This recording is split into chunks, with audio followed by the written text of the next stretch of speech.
In the very olden time there lived a semi-barbaric king, whose ideas, though somewhat polished and sharpened by the progressiveness of distant Latin neighbors, were still large, florid, and untrammeled, as became the half of him which was barbaric. He was a man of exuberant fancy, and, withal, of an authority so irresistible that, at his will, he turned his varied fancies into facts. He was greatly given to self-communing, and, when he and himself agreed upon anything, the thing was done. When every member of his domestic and political systems moved smoothly in its appointed course, his nature was bland and genial, but, whenever there was a little hitch, and some of his orbs got out of their orbits, he was blander and more genial still, for nothing pleased him so much as to make the crooked straight and crush down uneven places. Among the borrowed notions by which his barbarism had become semified was that of the public arena, in which, by exhibitions of manly and beastly valor, the minds of his subjects were refined and cultured. But even here the exuberant and barbaric fancy asserted itself. The arena of the king was built, not to give the people an opportunity of hearing the rhapsodies of dying gladiators, nor to enable them to view the inevitable conclusion of a conflict between religious opinions and hungry jaws, but for purposes far better adapted to widen and develop the mental energies of the people. This vast amphitheatre, with its encircling galleries, its mysterious vaults, and its unseen passages, was an agent of poetic justice in which crime was punished, or virtue rewarded, by the decrees of an impartial and incorruptible chance. When a subject was accused of a crime of sufficient importance to interest the king, public notice was given that on an appointed day the fate of the accused person would be decided in the king's arena, a structure which well deserved its name, for, although its form and plan were borrowed from afar, its purpose emanated solely from the brain of this man, who, every Barlacorna king, knew no tradition to which he owed more allegiance than pleased his fancy, and who engrafted on every adopted form of human thought and action the rich growth of his barbaric idealism. When all the people had assembled in the galleries, and the king, surrounded by his court, sat high up on his throne of royal state on one side of the arena, he gave a signal, a door beneath him opened, and the accused subject stepped out into the amphitheatre. Directly opposite him, on the other side of the enclosed space, were two doors, exactly alike and side by side. It was the duty and the privilege of the person on trial to walk directly to these doors and open one of them. He could open either door he pleased. He was subject to no guidance or influence but that of the aforementioned impartial and incorruptible chance. If he opened the one, there came out of it a hungry tiger, the fiercest and most cruel that could be procured, which immediately sprang upon him and tore him to pieces as a punishment for his guilt. The moment that the case of the criminal was thus decided, doleful iron bells were clanged, great wails went up from the hired mourners posted on the outer rim of the arena, and the vast audience, with bowed heads and downcast hearts, wended slowly their homeward way, mourning greatly that one so young and fair, or so old and respected, should have merited so dire a fate. But, if the accused person opened the other door, there came forth from it a lady, the most suitable to his years and station that his majesty could select among his fair subjects, and to this lady he was immediately married, as a reward of his innocence. It mattered not that he might already possess a wife and family, or that his affections might be engaged upon an object of his own selection. The king allowed no such subordinate arrangements to interfere with his great scheme of retribution and reward. The exercises, as in the other instance, took place immediately and in the arena. Another door opened beneath the king, and a priest, followed by a band of choristers and dancing maidens blowing joyous airs on golden horns and treading an epithalamic measure, advanced to where the pair stood, side by side, and the wedding was promptly and cheerily solemnized. Then the gay brass bells rang forth their merry peals, the people shouted glad hurrahs, and the innocent man, preceded by children strewing flowers on his path, led his bride to his home. This was the king's semi-barbaric method of administering justice. Its perfect fairness is obvious. The criminal could not know out of which door would come the lady. He opened either he pleased, without having the slightest idea whether, in the next instant, he was to be devoured or married. On some occasions the tiger came out of one door, and on some out of the other. The decisions of this tribunal were not only fair, they were positively determinate. The accused person was instantly punished if he found himself guilty, and, if innocent, he was rewarded on the spot, whether he liked it or not. There was no escape from the judgments of the king's arena. The institution was a very popular one. When the people gathered together on one of the great trial days, they never knew whether they were to witness a bloody slaughter or a hilarious wedding. This element of uncertainty lent an interest to the occasion which it could not otherwise have attained. Thus the masses were entertained and pleased, and the thinking part of the community could bring no charge of unfairness against this plan, for did not the accused person have the whole matter in his own hands? This semi-barbaric king had a daughter as blooming as his most florid fancies, and with a soul as fervent and imperious as his own. As is usual in such cases, she was the apple of his eye, and was loved by him above all humanity. Among his courtiers was a young man of that fineness of blood and lowness of station common to the conventional heroes of romance who love royal maidens. This royal maiden was well satisfied with her lover, for he was handsome and brave to a degree unsurpassed in all this kingdom, and she loved him with an ardor that had enough of barbarism in it to make it exceedingly warm and strong. This love affair moved on happily for many months, until one day the king happened to discover its existence. He did not hesitate nor waver in regard to his duty in the premises. The youth was immediately cast into prison, and a day was appointed for his trial in the king's arena.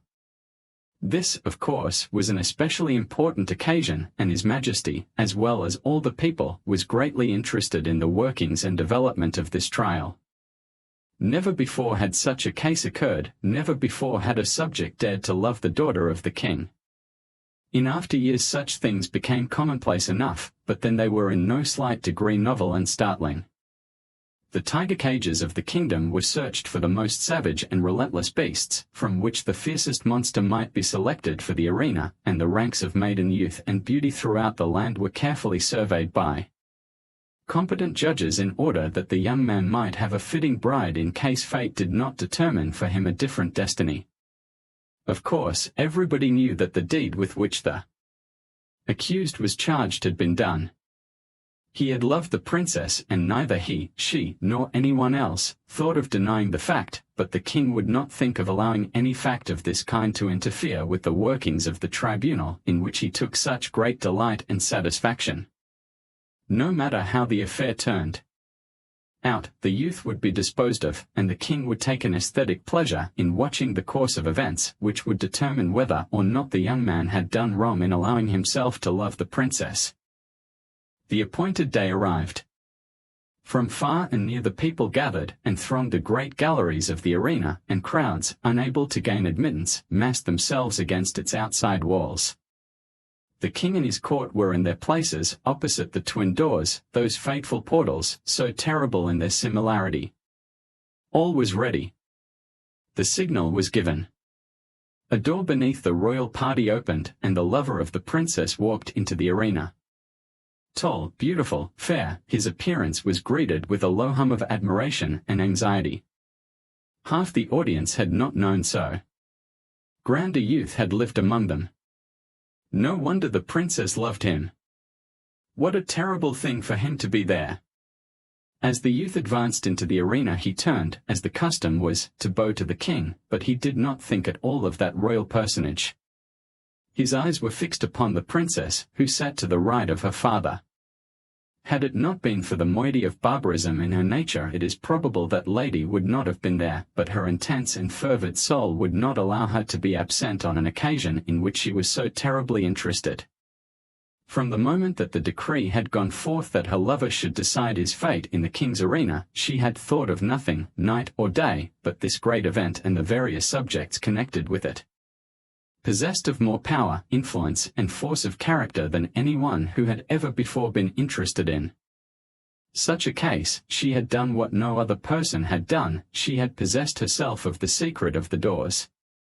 She knew in which of the two rooms that lay behind those doors stood the cage of the tiger with its open front, and in which waited the lady. Through these thick doors, heavily curtained with skins on the inside, it was impossible that any noise or suggestion should come from within to the person who should approach to raise the latch of one of them. But gold, and the power of a woman's will, had brought the secret to the princess. And not only did she know in which room stood the lady ready to emerge, all blushing and radiant, should her door be opened, but she knew who the lady was. It was one of the fairest and loveliest of the damsels of the court who had been selected as the reward of the accused youth, should he be proved innocent of the crime of aspiring to one so far above him, and the princess hated her. Often had she seen, or imagined that she had seen, this fair creature throwing glances of admiration upon the person of her lover, and sometimes she thought these glances were perceived, and even returned. Now and then she had seen them talking together. It was but for a moment or two, but much can be said in a brief space. It may have been on most unimportant topics, but how could she know that? The girl was lovely, but she had dared to raise her eyes to the loved one of the princess, and, with all the intensity of the savage blood transmitted to her through long lines of holy barbaric ancestors, she hated the woman who blushed and trembled behind that silent door. When her lover turned and looked at her, and his eye met hers as she sat there, paler and whiter than any one in the vast ocean of anxious faces about her, he saw, by that power of quick perception which is given to those whose souls are one, that she knew behind which door crouched the tiger, and behind which stood the lady. He had expected her to know it. He understood her nature, and his soul was assured that she would never rest until she had made plain to herself this thing, hidden to all other lookers on, even to the king. The only hope for the youth in which there was any element of certainty was based upon the success of the princess in discovering this mystery, and the moment he looked upon her, he saw she had succeeded, as in his soul he knew she would succeed. Then it was that his quick and anxious glance asked the question, which it was as plain to her as if he shouted it from where he stood. There was not an instant to be lost. The question was asked in a flash, it must be answered in another. Her right arm lay on the cushioned parapet before her. She raised her hand and made a slight, quick movement toward the right.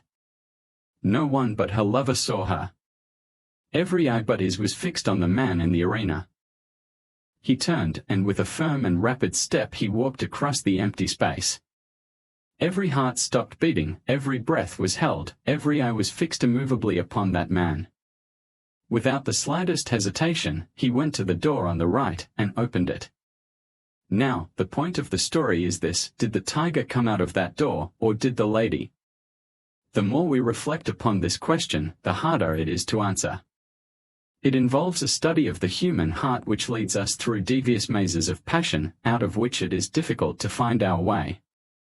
Think of it, fair reader, not as if the decision of the question depended upon yourself, but upon that hot-blooded, semi-barbaric princess, her soul at a white heat beneath the combined fires of despair and jealousy. She had lost him, but who should have him? How often, in her waking hours and in her dreams, had she started in wild horror, and covered her face with her hands as she thought of her lover opening the door on the other side of which waited the cruel fangs of the tiger. But how much oftener had she seen him at the other door? How in a grievous reveries had she gnashed her teeth and torn her hair when she saw his start of rapturous delight as he opened the door of the lady? How her soul had burned in agony when she had seen him rush to meet that woman, with her flushing cheek and sparkling eye of triumph, when she had seen him lead her forth, his whole frame kindled with the joy of recovered life, when she had heard the glad shouts from the multitude and the wild ringing of the happy bells, when she had seen the priest, with his joyous followers, advance to the couple and make them man and wife before her very eyes, and when she had seen them walk away together upon their path of flowers, followed by the tremendous shouts of the hilarious multitude, in which her one despairing shriek was lost and drowned. Would it not be better for him to die at once, and go to wait for her in the blessed regions of semi-barbaric futurity? And yet, that awful tiger, those shrieks, that blood. Her decision had been indicated in an instant, but it had been made after days and nights of anguished deliberation. She had known she would be asked, she had decided what she would answer, and, without the slightest hesitation, she had moved her hand to the right. The question of her decision is one not to be lightly considered, and it is not for me to presume to set myself up as the one person able to answer it. And so I leave it with all of you, which came out of the open door, the lady or the tiger.